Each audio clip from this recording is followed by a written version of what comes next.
Kanina pala nagbar kami sa Flam Norway. Yung bar na ito located lang sa labas ng barko. First time ko makatry uminom ng iba't ibang klaseng beer na in-order namin ay 5 classes of different types of beer. Kung saan mismo sa brewing machine na yan nanggagaling. Sila mismo ang gumagawa. Yung mga kasama ko excited din makatikim. Yan sila ready na uminom.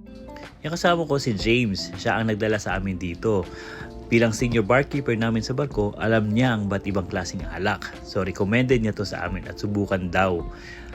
Yan yung picture ng 5 types of beer. At kung maligaw man kayo dito sa Flam, may mga guidelines din naman silang dapat nating sundin. Screenshot nyo na lang.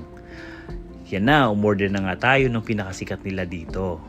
Ang price pala sa 5 glasses of different types of beer ay 160 Norwegian kroner. So hindi tayo nagdala ng cash, card lang muna. Bigyan ko lang kayo ng hint. Sa Norway, mahal lahat ng bilihin.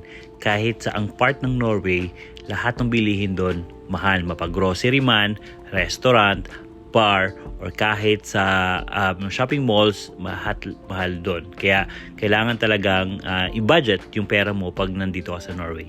Ayan, habang piniprepare ni ate yung inumin namin, pinag-ayos-ayos niya yan according sa alcohol content. Kasi kailangan magkasunod-sunod yan. Tsaka meron siyang board na nakasulat, explanation kung ano yung types ng mga beer na yon at kung ilan ang alcohol content. So yan, so ready na yung beer namin. So excited na rin yung mga kasamahan ko. Ano kayang lasa ng beer sa Norway? Ang alam ko lang kasi yung lasa ng Red Horse. Huy!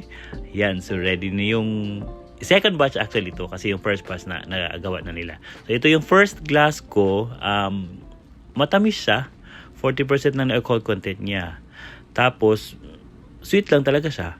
Yung second glass ko naman ay Sun Bear Porter. Actually, magkakulay siya ng Guinness. Kung titikman mo naman siya, hindi siya ganun kasing tapang talaga ng Guinness. Okay? Pero salamat sa panonood at sana nag-enjoy kayo. Paalam!